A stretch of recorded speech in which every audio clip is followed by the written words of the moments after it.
Right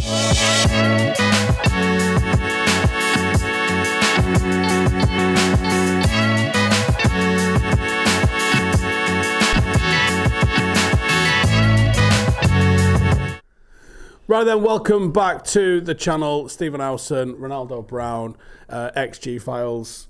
All right? I feel like we need to get closer, don't we? Might need to, yeah. We've got the predictions. Could have narrowed the predictions off, innit? So I don't have to get as close to you. So we've got our Premier League predictions.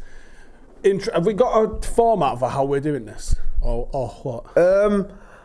We can have a little bit, because we can talk about a little bit of the news that's happened just now.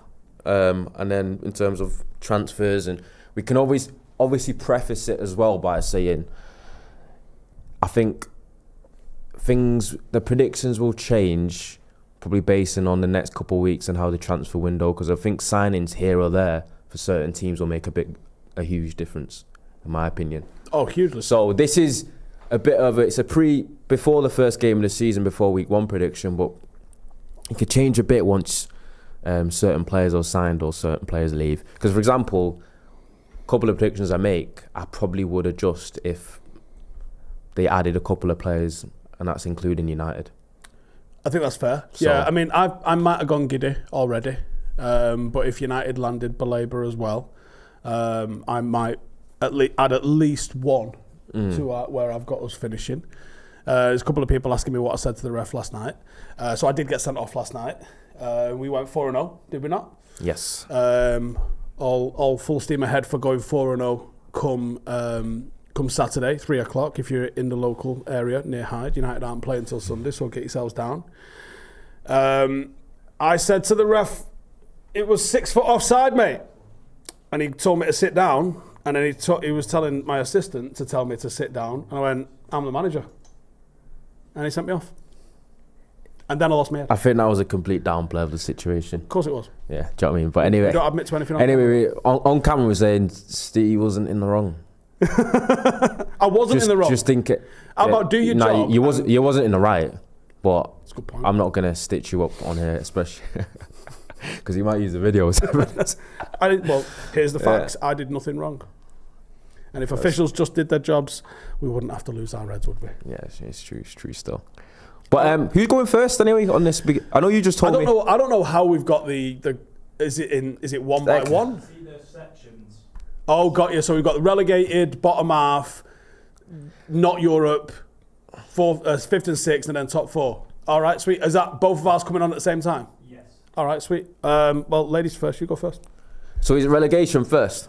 Yeah. And the fact that thingy's not changed. I think Leeds are about to sign Dominic Calvert-Lewin. I don't know. Hell of a signing. Don't know how Hell of a much signing. That difference that makes. But you can put my bottom three on right now, and I feel like I've not. Oh, both of us at the same time, yeah. Okay. I have gone for all the promoted sides, Burnley, Leeds, and Sunderland to go straight back down. I think everyone's become a little bit too enamoured with Sunderland and their ambitious transfer window, which has obviously improved their team. Me included. But what people aren't working, I always talk, they're not operating in a vacuum, and sometimes you got to equate things because they came up through, was it the playoffs? Leeds and Burnley were significantly better than them in the league last season anyway, so there was already a bit of a gap for them to bridge. And I think they didn't have a very good defensive record last season in the Championship. And I think if you're a promoted side and you come into the Premier League, if your defence isn't that solid, you could be in a bit of trouble. So I don't think Sunderland are going to be quite as good as everyone thinks, but I still feel like they might have bridged the gap with Leeds and Burnley, but they still will go down. And we've had 2 Premier League seasons in a row where all the promoted sides have gone back down, and I feel like this season it will continue again because I've had this discussion with Steve, and I think Championship teams are going to find it harder and harder as time goes on to stay in the league once to get promoted, because Premier League money and Premier League established sides now from pretty much 1 to 16 is too strong for them to go down for me, in my opinion. It's a valid case, but I would counter that by saying what I think generally happens is you're seeing teams be very successful in the Championship now by playing quite an expansive, modern, top end of the table brand of football. What I think Sunderland have done differently is not that. I think Sunderland go 4-4-2. I think they can get behind the ball. They can happily sit in a low block. And I think they can stifle and frustrate. And I think the signings, Xhaka especially, some of their signings, they've gone for experience. And they've done things that I think are designed to just do enough points to win the league. I think teams that come up and think they're going to pop Premier League teams, they go straight back down because you ain't got the quality to do that. That's why I've got Sunderland staying up. I think they're a little bit different. So go through your reasons for relegation is what you said. You think Calvert-Lewin offers nothing to Leeds? It depends what Calvert-Lewin turns up, but he definitely is good enough to do a job for them. But it's just not. I don't know. I feel like Longstaff just been signed as well. Yes, and they also signed Anton Stach, who you're a fan of from Hoffenheim. They've made good signings, but I think when Championship teams get promoted, they do make quite a few signings and improve. And also what you do often see from promoted teams is sometimes you might get one that starts the season really well. Yeah, then they'll get dick 6-7-0 and cack it. But for some reason, which is interesting for Championship teams that play 46 games the season before, they seem to get a bit of a burnout in the latter stages of the season. And I don't know if that's like quality or fitness or whatever it is. But I don't see a world where the Premier League sides that are established now drop off enough to go down. And I think it could be tight, it could be close for a couple of teams, but I still think it's a safer bet that the promoted sides go straight back down again. Okay. And you can talk about, because you've not gone for that. You've gone for Wolves. Explain yourself. I've gone with Wolves because I think they've lost the quality that they had in the side. And I think they were fucking lucky last year, to be honest with you. I think they could have been dragged into it last year. And I think losing 20 goals, I do not see a way that they come anywhere close to that. And I think that's enough to maybe coming 20th, maybe 18th, 19th. But I just got this vibe that I think they've had their run at the Premier League. They've not managed to build since they've been in here. They've seen their quality sort of drain out of them. They've had a couple of different identities. They went from being like a Portuguese B squad for a second, didn't they? I think it's their time to go down, I think so. And I just think Sunderland have done enough that they're going to be pragmatic enough. And actually, Burnley are mad different to the Vincent Kompany era of Burnley. Like, Burnley came up with Kompany being like a B-Tech version of Man City. All possession, loads of rotations, suffocate you with the ball. Scotty Parker's not that. Like, he's a lot more pragmatic. It's still played on the floor, which I still think they're not good enough to come into the Premier League and stick it on teams and do that. They held possession in the Championship. They're not going to hold possession in the Prems, and I don't see them having enough of a plan B to be able to hit it on the counter. Leeds, I think Stack, Longstaff, it's a toss-up between Sunderland and Leeds, I think. I think they could have enough. Like, I see Daniel Farke. So what makes you think they're going to finish above Wolves, though? What makes you think Wolves... Obviously, you've got your relegated prediction. What makes you think that Wolves are going to be rock bottom? Because I'm going to stitch Steve up as well. Remember when Steve last year, we was here... and you had Bournemouth, right? You had Bournemouth rock bottom. And everyone was like... I think the chat was carnage when you predicted that, saying, what's Steve on about? Because everyone knew Bournemouth were decent and he had a good window. They was never going to finish bottom.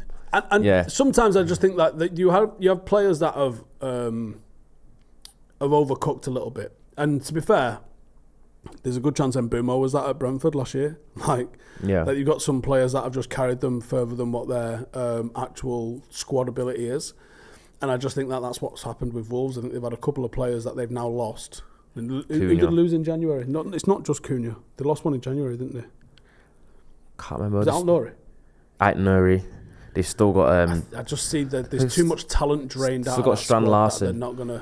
But I think Wolves are a team that they'll just go in the Portuguese market and buy a couple of random Portuguese players that are okay. Yeah, you got to mix it up, haven't you? It's boring to just put the free promoted teams going back down again. But that's what's happened 2 years in a row. No, which makes me think it won't happen 3 times in a row. I think the smart money's on it not happening 3 times in a row.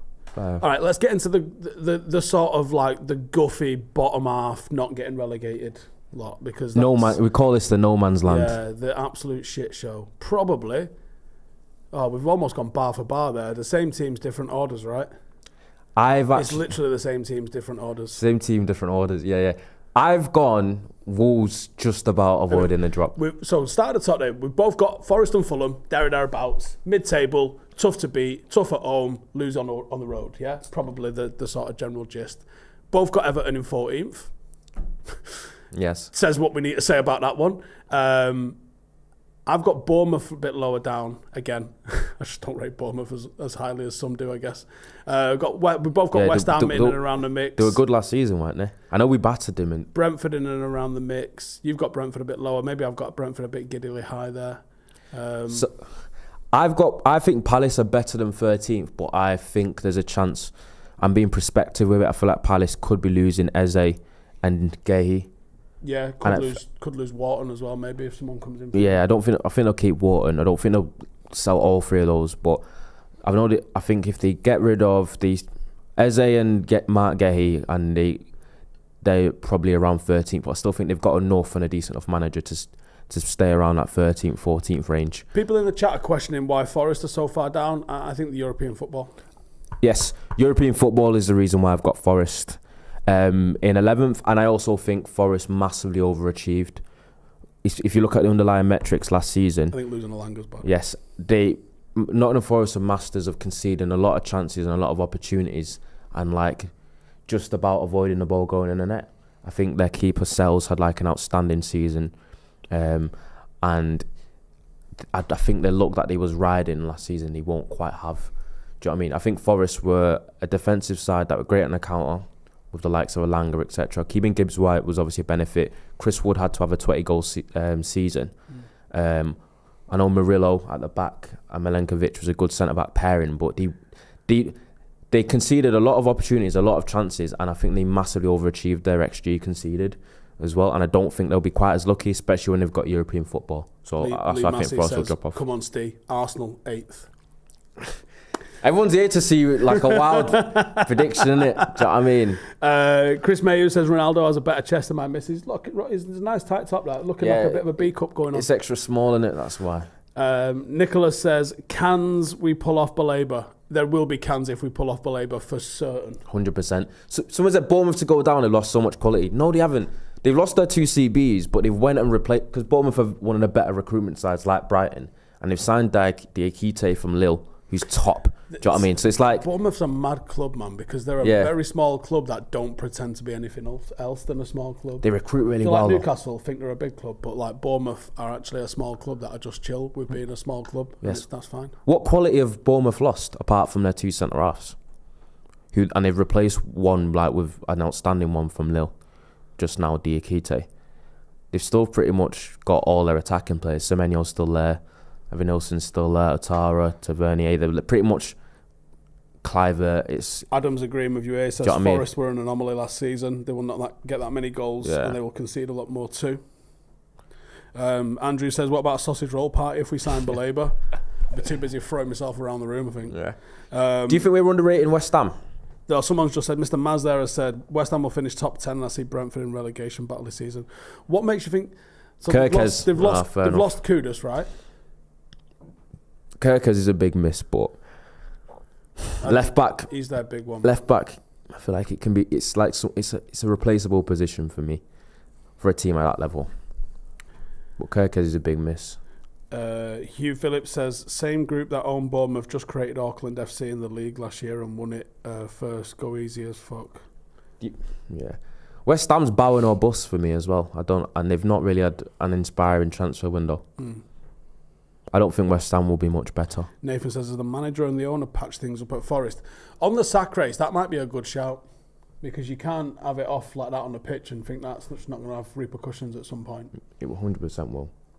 Because like the sack race is interesting. We did this on Monday with Rio, and he was saying, I don't like the sack race. And I was like, yeah, but whether you like it or not, there's always one owner off his melon that goes early. Like one owner that doesn't win in the first 3 games and just fucking bullets a manager. It's always the case, isn't it? Probably the Forest one, because the Forest owners... Did it not happen last year or the year before? There was one year where it was weirdly a while before the first sort of sacking. Like it's probably like knocking bet for like a Scott Parker or someone. Yeah, like Burnley come up and like lose 4 games and the owner's like, oh, bye. And you're like, mate, what did you think was going to happen? Nah, you get more leeway as a champion if you're a promoted team. Getting beat every other week in the Premier League, you still get leeway, don't you? Not always. Right, go on. Give us the next group. And you know what's right? I need to mention about Fulham.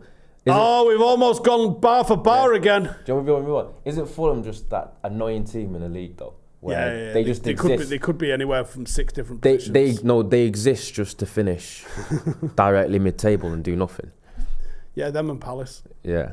So I've gone Palace a little bit higher than you, just a little bit, and I've obviously got Bournemouth in the different section there.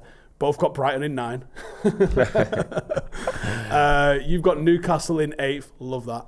Tottenham in 7th. I've gone Tottenham 7th, Villa. I think Villa are going to lose a couple players towards the back end of this window. I think PSR's hurting them. I think they've just lost Jacob Ramsey to Newcastle, but he was a decent player for them, but he's not. Yeah. I think, but not enough to see them really drop off, I don't think. Newcastle's basically said to Villa, I'll buy Jacob Ramsey for 40 million and just help you with your PSR. Yeah. So I don't think they will have to sell much now. They'll probably keep Watkins. I think they've signed Guessand from the league on. He'd probably be decent. And it's like, I think this is the thing, we're doing this now. A lot of these teams will probably sign someone. Do you know what I mean? Yeah. They'll probably sign someone. But the reason why I've put Brighton there, I don't think Brighton have done much in the window, apart from buy a few promising youngsters, because they spent a lot last year. But I think because Brighton don't have any European football, and I think they're a bit second season under Heusler, I think they'll be around 10th, 9th. I think that's a safe bet for that team. And obviously Baleba, that could change whether they lose Baleba. People are saying, what about them losing João Pedro? But you're like, at the end of the day, their recruitment's that good that, I mean, look at who they've lost the last 4 or 5 years. They'll spawn someone. Yeah. Or they'll pull out an Ollie Watkins, he'll score 22. Do you know what I mean? Like, they'll do something nuts like that. That'll just work for them because they've researched it and they go, actually, that's exactly what we need. I think what they did with Danny Welbeck. Exactly. I think they're going to have that Jorginho Rutter just kind of turn into their João Pedro for them. Like, honestly, Brighton are the sort of gaff where if they'd have signed Xhaka, he plays every game and he's like 8 out of 10 every single week for them because he's perfect, exactly what they need. Like, he's just one of them. Obviously, I know he's not going there, but like, I'm just saying, like, they'll pull out someone that you go, I forgot all about him. And you'll be like, oh shit, no way, he's doing madness. Like, they'll sign Chicharito or someone and he'd be sick. You know what I mean? Yes, exactly. And even if they'll probably go into January as well. But I was going to ask, why have you gone for Tottenham 8th? Because I did a prediction. I mean, you've only gone for 7th. It's not much. Yeah, I put Tottenham above us in a prediction I did last week, and then I went back and forth with it because I think, in my head, I think United and Tottenham are going to be like rivaling for a similar position this season. Losing Son, big. Champions League football. Yeah. Whilst we don't have. Yep. I think us playing 1 game a week, and I think Thomas Frank's a good gaffer. Madison, ACL. Yeah, but I think they'll still do enough to be top half. I think the thing with Tottenham is they look like they're reacting in the market. I think they're trying to sign Eze and Savinho. Some attacking personnel. Eze would be very good for them. I just think Tottenham will be better because they'll be more pragmatic and organised, and they might not be as electric as you were under Ange, but I think they'll be serviceable and decent. But I don't know if they've signed that absolute game changer. I know Kudus is a really good signing to kind of raise their base level of the squad to a level where I can say, they'll be definitely top 5 and challenging. I think if Tottenham didn't have European football, I'd have them a couple of spots higher. I think the Champions League juggling that might affect him. But I said a couple of games in the group as well. Yes, but I said to Dec, as Dec said it as well, the only thing with using Champions League football against Tottenham is like, how likely are Tottenham to still be in the Champions League come January? Because they'll probably out. Who knows? Like, they could be knocked out by then. Because of the way the group stage runs now, I don't know. I honestly don't know. I haven't seen enough of the way this group stage works to get the vibe of how it's going to play out. You know what I mean? Like, because you could see all the English teams cruise through. You could do. Or you could see like a couple of them struggle. It depends on who you get drawn. It's a madness now. Yeah, it's true. Right, before we get into our top 6, I want you lot to tell me, first, where's United coming?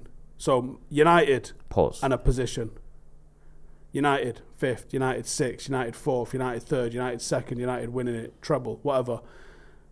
Let me in there and let me know. What? And then what we'll do is we'll go through mine and Ronnie's 5th and 6th and top 4. But give us that first.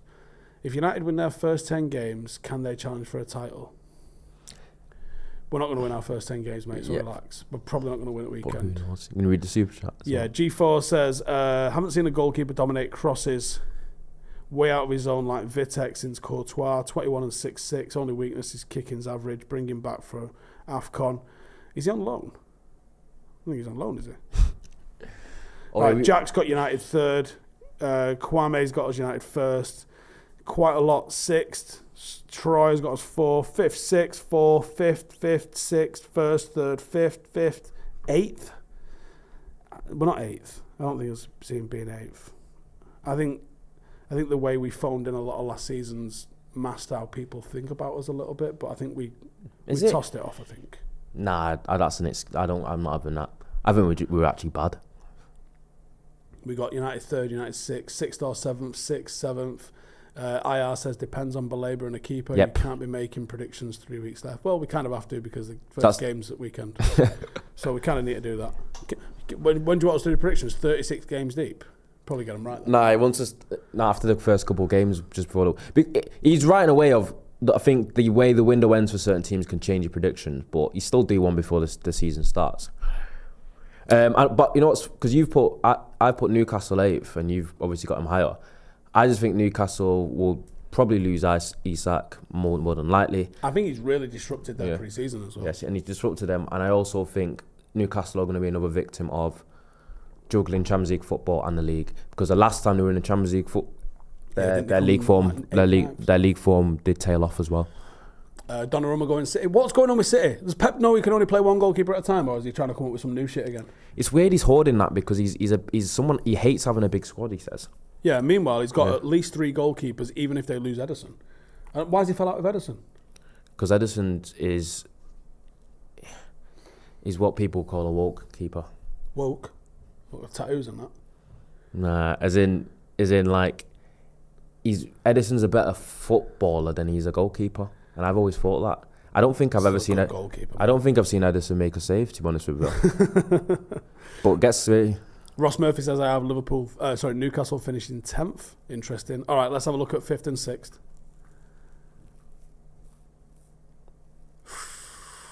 United under Villa. Ronnie. What?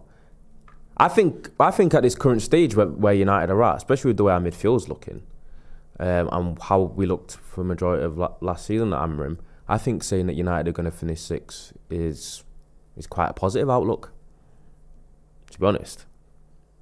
Without Belabor or another midfield signing, I've struggled to see how we finish higher than that. Let me know what you think. I think 6 is being kind. Wait, you're acting like you predicted us you one place above? I know, but it's different. Not behind Villa. I don't think Villa fall off. I think Villa has still got a pretty strong squad, and I think they're another one, Villa, that are going to do a lot of recruitment in the next couple of weeks. Especially now that they've got 40 million in the bank for Jacob Ramsey. I think they're about to sign Asensio again as well, is what I read. Movendum says, I'm disappointed with Ronnie. Golden God says, Ederson and Ortega, and then spend 80-90 million on Donnarumma and Trafford. We settle with Onana and Bayende. We need to go for Donnarumma. I don't think we're getting Donnarumma. So why have you got us finishing 5th then? Go on, what's your... Unfortunately, and it's cliche a little bit, but 1 game a week I think is very important. I think a lot of what we struggled with last season was positioning and shape, and I actually think they're going to work on positioning and shape by only having that 1 game a week. And I think the understanding of what we're trying to do as a system really grows over the next 10 weeks. Yeah. And I think we become a better drilled and organised team. We finished 16th last year, was it? 15th. 15th. Smashed it. Why is predicting finishing 6th after finishing 15th and not winning back-to-back games in the league under Amorim? Why is that seen as negative? I think that's a positive outlook, especially few reasons. One, we've got 3 new forwards. Okay. 2 reasons. The Europa League we absolutely prioritised last year. We absolutely did. Look at the starting 11 that we put out against Newcastle. That alone tells you that we decided that we wanted to win the Europa League. Which we didn't do. So did we start prioritising Europa League from November? No, but like... So, because that's... I know. Do you know what I mean? I don't know. I think the Europa League, prioritise it and then to lose to a Premier League team at the end of it was very, very ironic for the fact that we was shite in the league against Premier League teams anyway. Do you know what I mean? So, for me, I think that's a positive prediction from me. And I think with a mid-labour or a midfielder, I could probably bump us up higher. And I think one of the major reasons why I've got us that high is outside of the fact that we've signed Sesko and Bumo and Cunha, which is an offensive upgrade, is the fact we've got 1 game a week. If we was in Europe next season, I'd probably be a little bit more pessimistic. I think the 1 game a week is the major advantage we have on those teams. I would say 7th or 8th if we were still involved in Europe. I could push us into 4th if we do manage to click and sign Baleba. Because I think the goals are going to really be a big thing. And I'm also banking on the fact that we don't get any season-long injuries for anyone. Which, let's be honest, every year we've had a season-long injury for someone. Like, who gets a season-long injury? Like, let's say it's Lenny Yoro. That's a problem because he's looked absolutely class at the moment. Let's say it's Cunha. That's a problem because there's nobody to back him up. Let's say it's Sesko. Now you're looking at Jay-Z to do it. We don't have the depth to deal with one first-choice player being out for it. Like, if it's Bruno, fucked. And the keeper is an issue as well. Yeah. Ashwin says Baleba and Lemon. Baleba and Lemon would be a very good business to wrap the window up, wouldn't it? Yes. Do you know what? I'm actually greedy. I'd be greedy enough to be like, because I think there's talk Casemiro could be shown the door. Yeah. I wouldn't be surprised at that. I wouldn't. Everyone's like, Baleba will be a massive boost. I think it would be probably our most impactful sign of the summer if we did get him. But I think getting another midfielder as well as him for cheap as well would be beneficial. I just don't see any combination or any duo or any twosome that United have that fits together perfectly as a pivot. And I think people are underestimating how big of an issue it is, especially in the Premier League. Do you know what I mean? What's the minimum? Not the minimum you think you'd be happy, but what's the minimum Amorim needs to keep his job? What's the minimum he needs to unlock next season?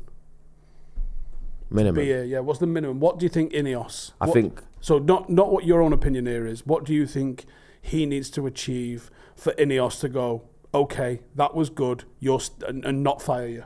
Because they could find a position where it's they don't sack him, but they're not happy. You know what I mean? But what do you think it is that? All right, so I'll rephrase that. What do you think he has? What's the most he could do, but still get sacked? If we finish 10th, he's gone, isn't he? Yes. So 9th is he gone? 8th is he gone? 7th is he gone? I think if he... Does it matter on injuries? I think... Is it context? I think it's optics and performance as always.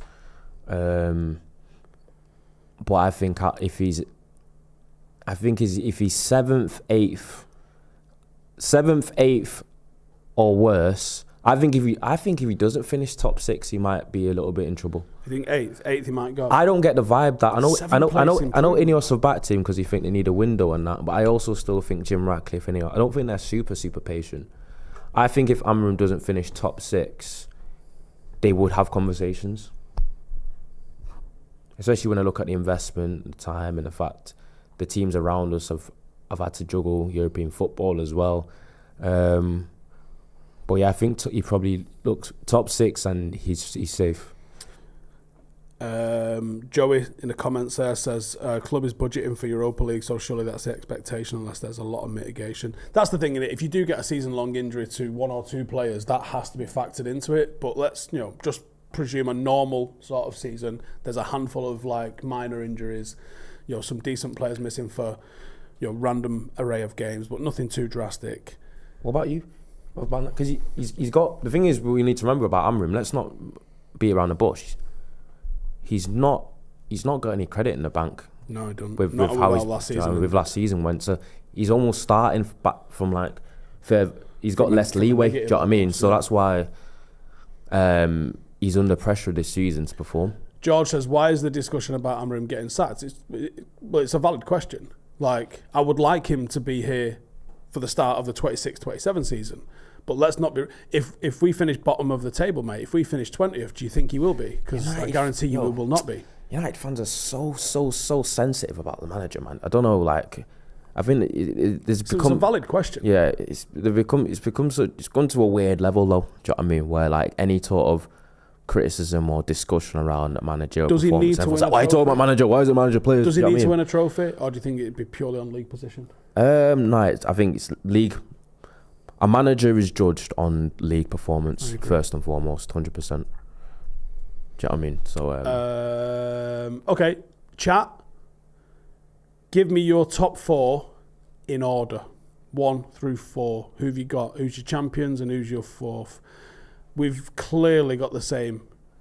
There's clearly Chelsea, City, Arsenal, Liverpool for both of us. Yes. I wonder if we got them in the same order. Let's see what the chat thinks is going to be. Nathan says Ten Hag almost got sacked after he won the FA Cup, so league finish is important. Agree. What's mad is you could have a Ten Hag season, 8th in the FA Cup and not get sacked. And everyone said that's room to improvement. Nah, I think... Meanwhile, that's literally what Ten Hag did, and everyone was like, get him out the fucking door. Shit league campaign and getting... But is it shit compared to last year? It's actually an improvement. 8th and a trophy is a mad improvement. How mad's that? You know that's funny. It's when you set such a low bar, anything's going to be improvement next season. Do you know what I mean? So there could be a bit of overpraise at times, but I think because United's squad and personnel wasn't amazing, but it wasn't 15th best in the league. I can tell you that. Quite a lot of different ones here. We've got United, Arsenal, Chelsea, Liverpool in that order from Bear. No. Liverpool, Chelsea, City, Arsenal. Stu says Liverpool winners, Arsenal, Chelsea, City. We got Martin says City, Liverpool, Chelsea, Arsenal. Stato says Liverpool, Arsenal, City, Chelsea. Quite a lot of people saying 21 is coming here, but it's clearly going down the wrong end of the M62. Arsenal. There's quite a lot of you saying here that Arsenal are winning the league. Here's a question for you then. If they don't win the league, does Lego Ed have to go? I think he'll be under a lot of pressure. But... Just signed the most goal-scoringest striker in Europe. He's got his own little celebration. This is his squad. Every single player from there, he's been responsible for signing now. I'm pretty sure there's no one left in there from the previous era. Yeah, I think... This is his squad. Shall we reveal it? Send it. Oh, he's got Liverpool. He's got Arsenal winning the league, lad. Do you know what I mean? I think Arsenal got over the line this season, to be honest with you. Do you know what I mean? And everyone knows I hate Arsenal in the pits of my soul, but it's an objective prediction. And I think Liverpool are going to have a little bit of a fall off. I think they're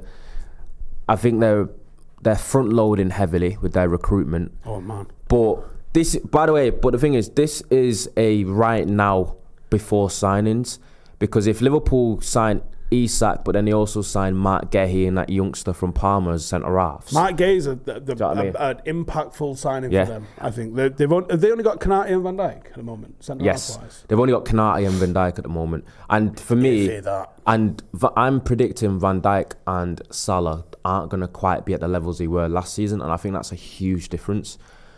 But I think if Liverpool get Isak and Matt Gahey, I think I'd put them second, but I still think Arsenal pip them. Wow. And I think Chelsea finish third. I think City are going to be around 4th place. I think...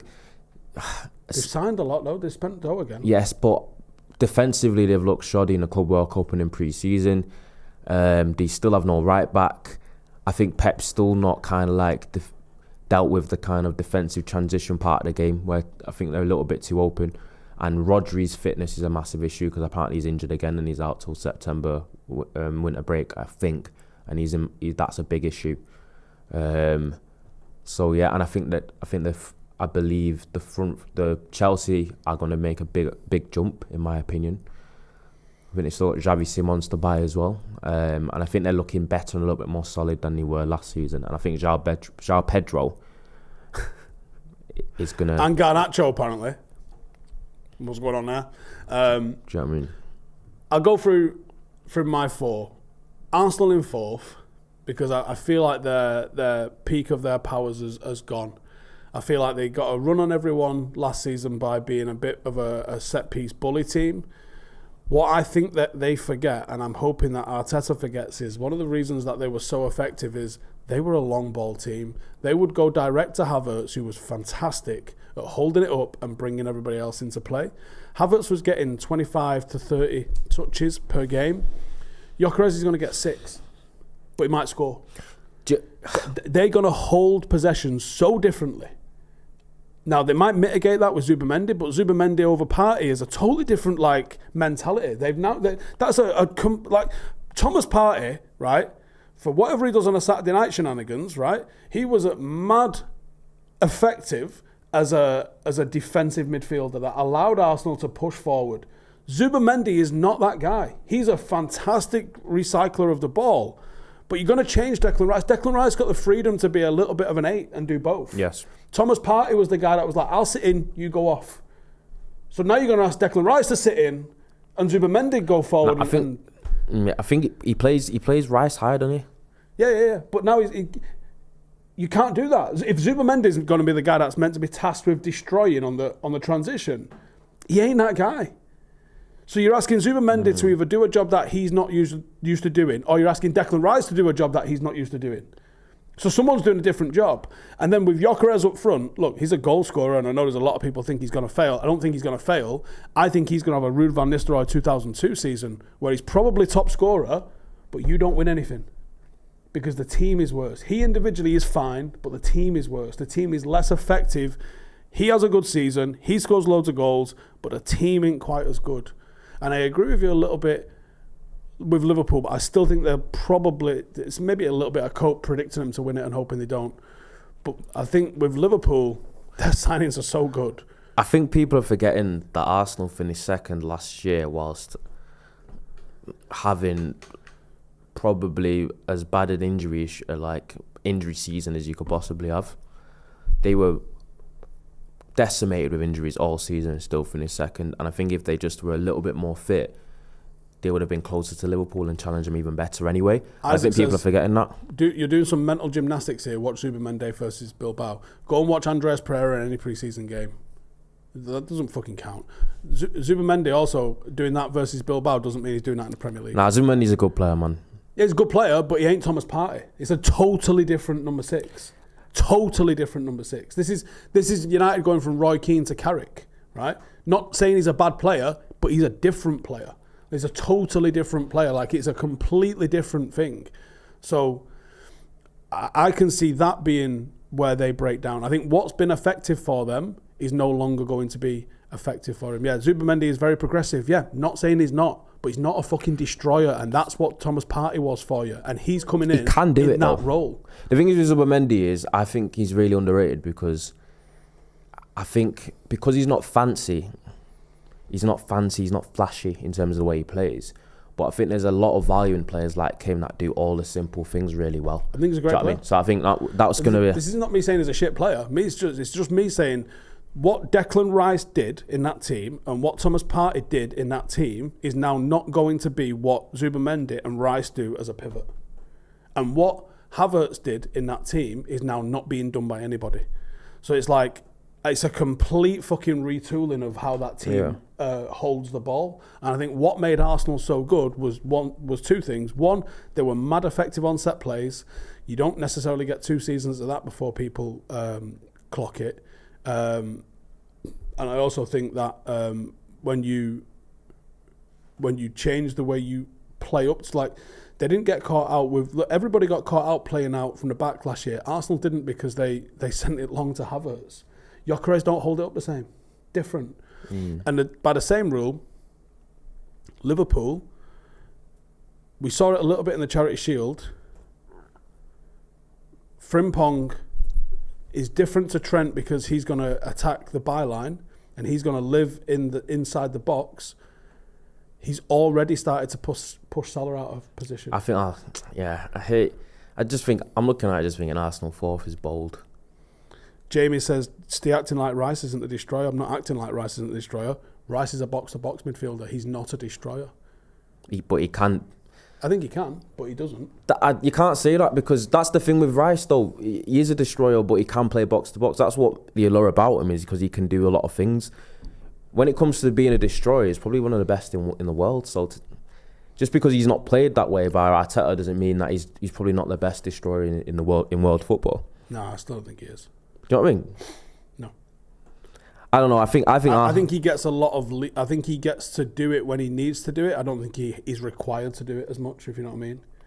And I think obviously you take away from some of his progressive play, whether that's drives or whether that's final third stuff, because he'd be required to be 10, 15 yards further back. Okay. Do you know what? We are probably going to be wrong. Like I looked at mine from last year. It was massively wrong because you can't predict things like injuries. Some teams just boom out of nowhere and some teams drop off that you don't expect. So, because even I think my top 4 is the one that I was most shaky about with my prediction, because I think it could be mixed up a little bit depending on how they finish the transfer window. But I think Arsenal with a bit more.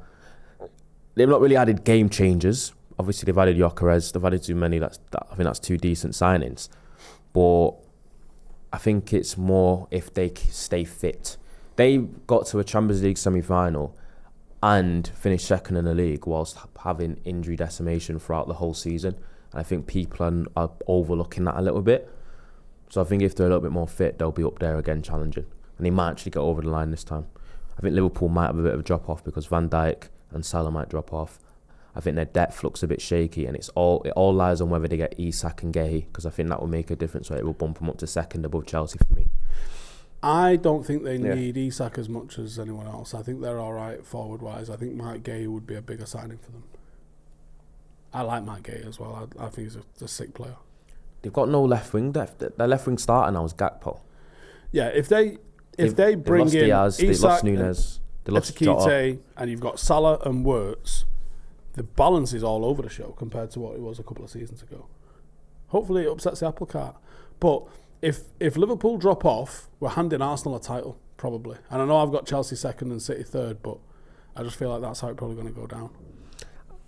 People don't realise Chelsea are the one team in this 21st century that they can just go. Mate, they could play every night of the week. They got such a big squad. No, but Chelsea are very much that type of side, just to have one unbelievable season every few seasons where they pretty much win the title or challenge for it. They are capable of doing that. Oh mate, they can put out an 11 that beats every other 11.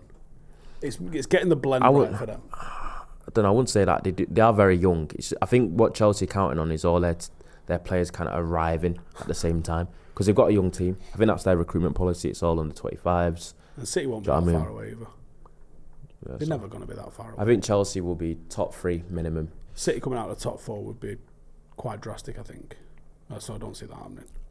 Yes. Right then, that's our score predictions. Steve still don't know how to pronounce it. Ekitike. Yeah, you're right. Ekitike. Yeah, I struggle. And we should end it still. It's probably some sort of what's the word, dyslexia or something. I read it and I try and say it and I just get it wrong. Yeah. Do you know what? Can we still say this is before week 1 prediction? I think that the transfers in the next few weeks could change things for me. But as of now, as we sit here today, I think that's a prediction I'm pretty confident with. But I don't think that'd be too far off. But we will see. Yeah, that's what we reckon. How do you think we do it weekend?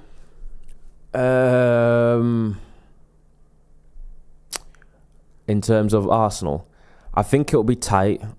I think they'll struggle a bit horseshoe football against our low block when we drop into a 5. And I think we'll cause them a couple of issues on the counter. But I think the midfield area is my biggest concern against Arsenal. So I think they beat us. Yeah, I don't think we're ready for it just yet. Yeah. Chris Holt with a super chat says, do you know when the new paddock kits will be out? We are debuting them against St Helens on the 23rd. We haven't sorted out the... Basically, if you want to know the realities of running a non-league club, Janine logged me out of Shopify, which is what our website is, and it's linked to my old phone number, and I recently changed my phone number, so we can't get onto our shop to change anything at the moment. So as soon as that's rectified, we can probably put them up. They're probably going to be a pre-order, and I would expect before the end of this week for a pre-order. But these are the realities of running a non-league football club. It's an absolutely slick organisation. If you're interested in the new paddock kits, keep an eye on socials. We'll blast them all over socials when they go live. Kit looks sick for this year. Home and away looks absolutely fantastic. And if you're interested in becoming a member, then just search Stretford Paddock Fan Ownership. We are 4-0 in the league this year. We had 5 16-year-olds involved last night as we won 3-0. We had 6 involved at the weekend as we won 4-0. And honestly, how good are they? They're good, man. 16-year-old boys. Play the kids. Just doing an absolute madness. They're a joy to watch. They're a joy to coach. Must be a joy to play with as well at times. They've got a vision on them, haven't they? Don't look at me like that. I didn't say you were saddling them. Do you like playing football with them? I like playing football with them, yeah. I'm not going to say they're a joy to play with. I just don't like the way it sounds. But anyway, we'll call it there. Anyway, yeah, cheers for tuning in. If you would like to get involved and have, be involved in a football club that actually values your opinion, it's 100% fan-owned. Every major decision gets voted on by the fans. If you'd like to get involved with that, then just Google. I trust you to Google it. And if you can't Google it, then we don't want you involved in owning a football club, because if you don't know how to Google something, that's a fucking problem, innit? Google Stretford Paddock Fan Ownership and come get involved. It's a £5 a month, or it's 50 quid for the whole year, and you can own a football club. We have got fans worldwide. It's a brilliant community, and we're doing all right. We're trying to go for back-to-back promotions this year, and we'll see. We'll see if we can do it. But we've started well, but there's a long way to go just yet. See you in the next one. Laters. Hey, thank you for watching the video. If you are new around these parts, then don't forget to subscribe. My channel is proudly supported by my community on Patreon. If you'd like to get a little bit of extra content, a Discord group, meetups, five-a-side games, weekly podcasts, behind the scenes, and even an occasional bit of transfer news as and when I get it, then for the price of a pint, you can show your appreciation for the content that we make and get some goodies for doing so as well. Check the link in the description or click the button right here. You'll also find all of my socials here too if you want to follow me on any of those platforms. Nice one.